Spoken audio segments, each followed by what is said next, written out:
Live from Fargo and serving you on TV, online, and on the go, this is Valley News Live at 5.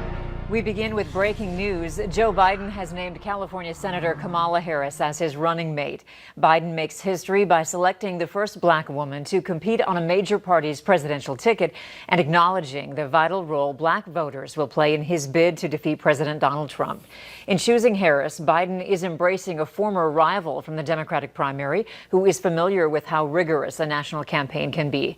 Harris, a 55-year-old first-term senator, is also one of the party's most prominent figures. This afternoon, the Big Ten and Pac-12 became the first two so-called Power 5 conference schools to postpone the football season. Meanwhile, across the country, other college presidents, athletic directors, coaches, and players are huddling up, trying to figure out a game plan for how to play football with the continuing threat and spread of COVID-19. Jay Gray has a closer look at where the season stands right now. Changing lead and cheering fans. For millions, college football kicks off fall.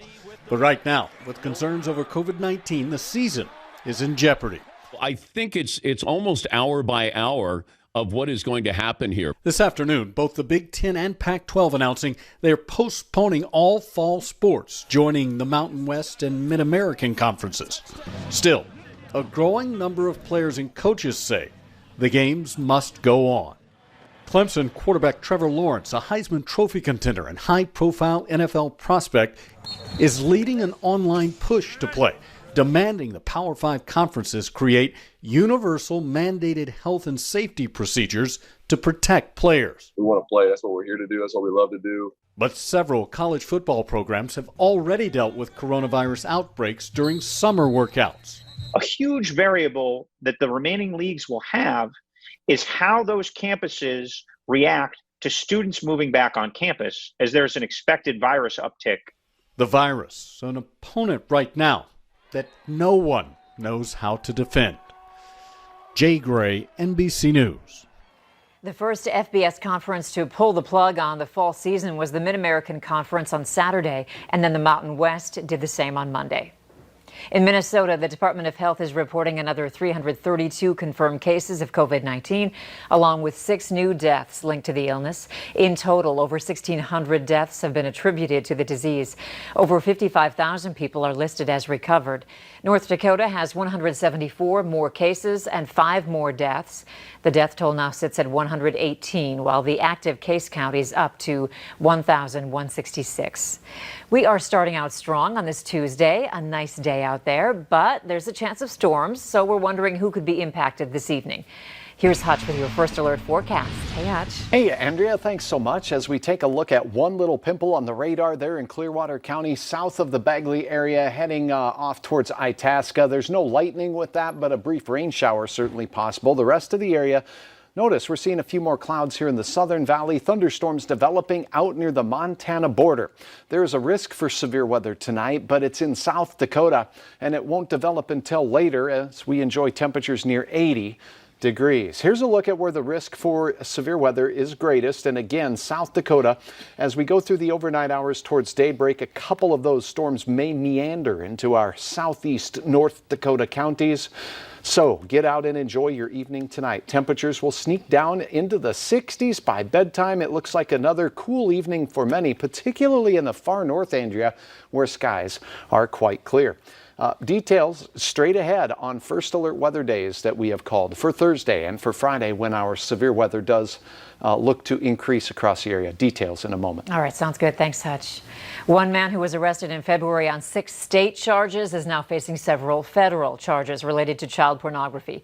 38-year-old Benjamin Joseph Roggenbuck was indicted in St. Paul yesterday by a federal grand jury for 2 counts of production and attempted production of child porn and 1 count each of possession of child porn and distribution of child porn.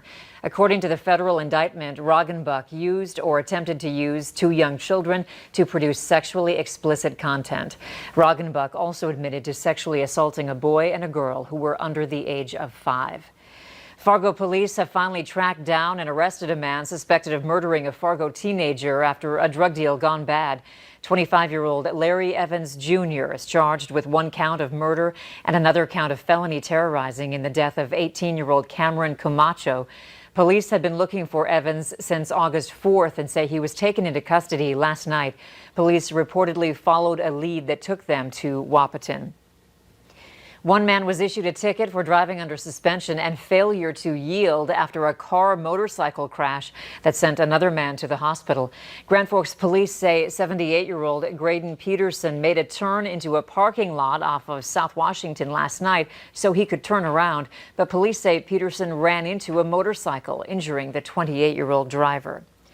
Authorities are now saying they believe the massive fire that took down an apartment complex in Mandan may have started on the 3rd floor. Firefighters were called last night around 7:30 to the 3-story building on the city's northwest side.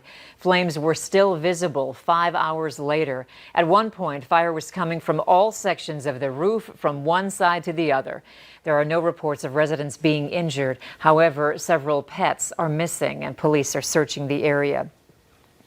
The rush is on for families to get supplies ahead of the new school year. Fargo and West Fargo Public Schools have decided on in-person and distance learning approaches this fall. With nearly 3 weeks left until the first day of school, Valley News Team's Callie Hubbard asked parents where they're shopping and what's on their list.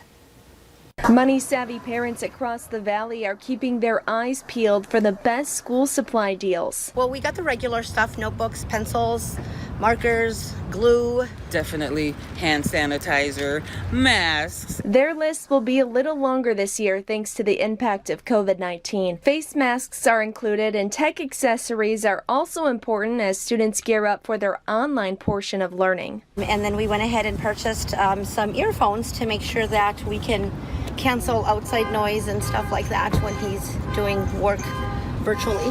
Garcia is prepping her son Xavier for distance learning. She's among many parents on the lookout for deals on blue light glasses, routers, and laptops with storage. And this is so new to us. We don't know what it's going to be like. It's new to everybody, I guess, so we'll have to see how it works. And the deals are out there, whether it's Target's low prices on notebooks, pencils, Wi-Fi routers, and kids' desks, to Walmart's deals on kids' fashion, dorm room essentials, office supplies, and tech. You definitely want to actually start saving up those coupons. There's places where, other couponers will actually leave coupons for the next person to use. So they're helping out one another. In Fargo, Callie Hubbard, Valley News Live. For a full list of deals at different stores in the metro, you can download our VNL app. Fargo police want you to know about a scam involving a second stimulus package. Authorities say this warning comes from the Federal Trade Commission, stating if there's another stimulus payment, you will not have to pay to get it. Nobody will call to ask for your Social Security, bank account, or credit card number. Don't pay for job opportunities. Scammers also pay for online ads promising you ways to earn money online, and never pay up front for mortgage help. In fact, it's illegal for companies to charge you before they help you with your mortgage. An annual fundraiser for Big Brothers Big Sisters of the Village gets underway this month, and today Hornbachers helped kick it off with a generous donation. The check will go toward the Bowl for Kids' Sake fundraiser. It was canceled in March because of coronavirus concerns, but shoppers could still pay for a bowling pin to help support local youth. If you're interested, Big Brothers Big Sisters matches adult volunteers with youth who need a mentor. The amazing thing about this community is no matter what's happening, they really support everything that's going on. Whether it's Big Brother, Big Sister, food banks, shelters, we really have a giving community, and it's just great that everybody rises to the occasion. Since the program began over a decade ago, the Bowl for Kids program has raised well over $600,000 to go toward mentoring in the FM area.